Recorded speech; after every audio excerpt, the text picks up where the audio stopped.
Recording, okay. Take 1. Address to Leadership of the HIV/AIDS Community by James Martin Driscoll.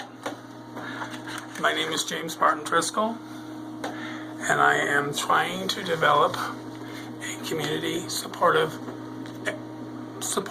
area. I was considered a school. Before I get into anything of things that have happened, I want to address what Pope Francis called to our Congress that was over a year ago, September of 2015.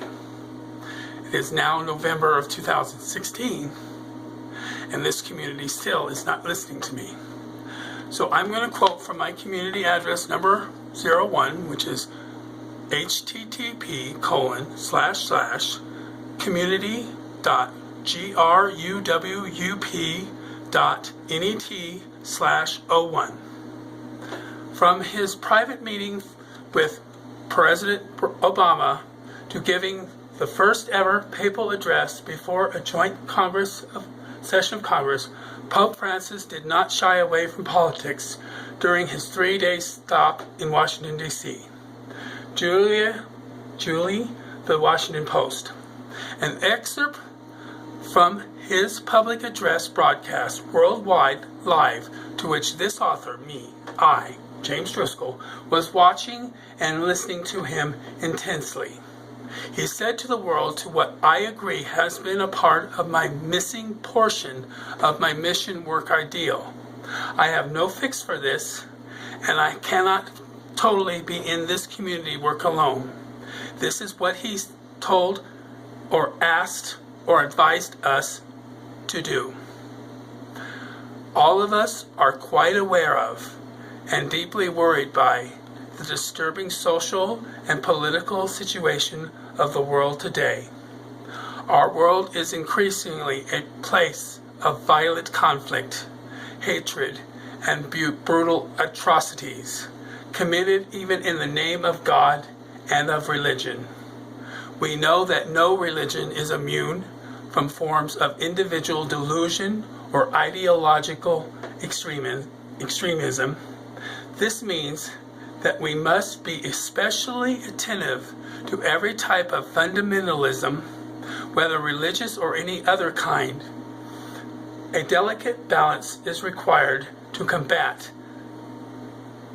violence perpetrated in the name of a religion, an ideology, or an economic system, while also safeguarding religious freedom.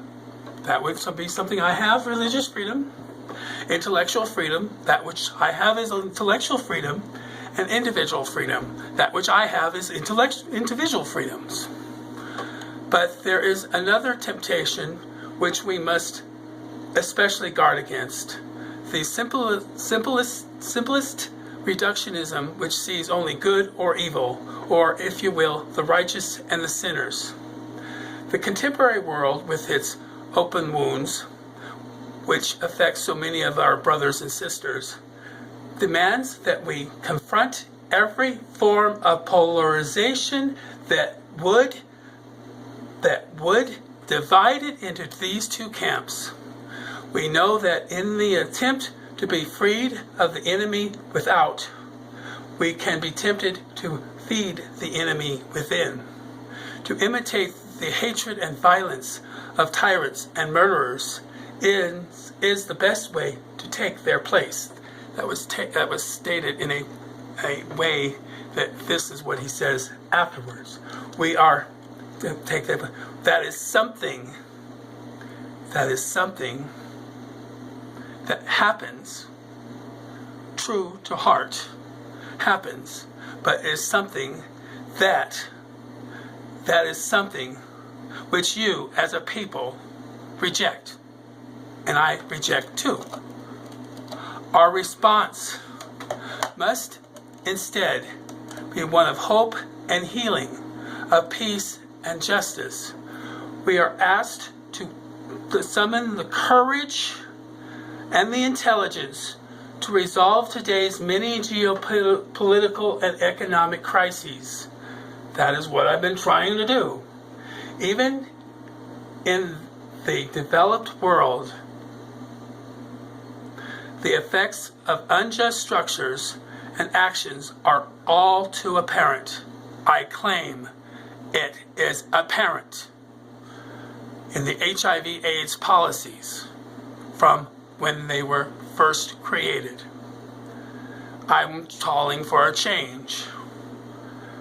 And I've been told it's okay to do what I've been doing.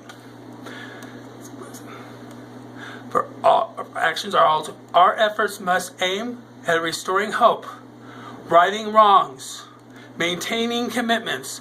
All of my commitments of everybody have been integrity lost, and thus promoting the well-being of individuals and of peoples. We must move forward together as one in a renewed spirit of fraternity and solidarity, cooperating generously for the common good. The challenges facing us today call for a renewal of that spirit of cooperation, which has accomplished so much good throughout the history of the United States. The complexity, yes, this is complexity. The gravity, yes, this is gravity, life and death issues. And the urgency, yes, this is urgency. Why I'm calling for this now, demand of these challenges. Demand, yes, Mr. Johnson, yes, Miss Romero, yes, Miss Southall, yes, Miss Mattock.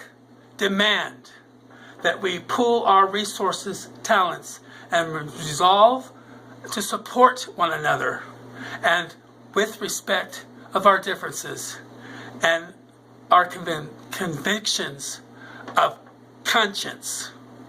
Now, I have the conscience, and all of you fail to not have conscience. I'm calling you all out on a priority urgent calling that if you evict this tenant who will not pay his rent on next month, which is December, I will not pay my rent because I have a breach of contract so-called claimed in March. For over 9 months have I paid rent with an ongoing harassment campaign instead of the calling of Pope Francis, which I made this address in March. So in March I made this address. You all fail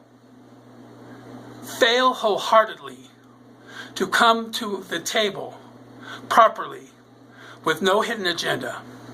And if you're not going to come to the table with a hidden agenda, you're going to evict me out for no cause, because I've already paid over $4,000 rent when I had to endure a hate campaign. So that was a breach of contract on your end and not mine. I have my entire address noted for the reason why I am doing this. And you can turn over here to the screen here. This is a Yale study shows direct link between state spending habits and AIDS deaths by Rosalind D. Egiento, February 3, 2016. I have the evidence that I'm bringing and calling for change. If you're not willing to accept that evidence, it will be a lawsuit, not a eviction case of magnificent portions against you, when all I want is to follow Pope Francis. But you fail. Your failure is the noteworthy to all of humanity for this failing. There is a secret. You know it's a secret, and I know it's a secret, but we're not going to have that secret anymore. Now, you can call for this change, but there are people dying in this community nationwide. The statistics I quote already in all of my addresses, and you fail. And I've been on this mission since 2005 and 2006 originally, when I saw people actually dying in my community. You are horrendous to this campaign against me, when all you have to do is change your methodology and realize everything I'm about is peace. Peace building, and the call for this is a change that we must all do, or you are, I guess, you're prone to go to hell. You are going to be gone to hell. You are going to be burning in hell, and I'm going to be surviving, and I'm going to go and change my citizenship of the United States, and I'm going to call to the UN that the United States is so corrupt that I can't even have a voice in this community. Is that what you really want? You want to get rid of me that way? Well, that's where I'm going after this failure of my tenancy. It's either now or never. I have nothing further to say.